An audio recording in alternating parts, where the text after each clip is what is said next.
салом алейкум, ҳамватанони азизам. Як хабари нохуш. Илтимосатон мекунам, видеоро паҳн кунед. иқболи шумо бо нав картаи Сбербанк монда ки як дурзада талаб дорад ки 1 миллион зиёд роҳӣ кунед. ҳаётон набуроед ки назарати ислом дар территорияи Российской Федератсия как ИГИЛ терроризм эълон карда ҳастанд.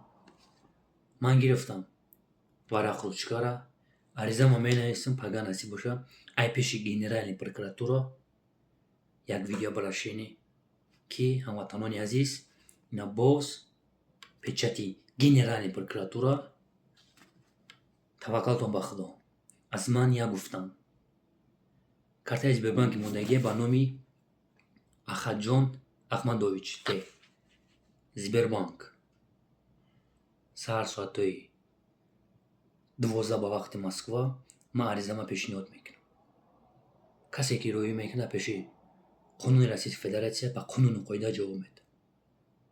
видеоро паҳн кунед. аз ман як гуфтам.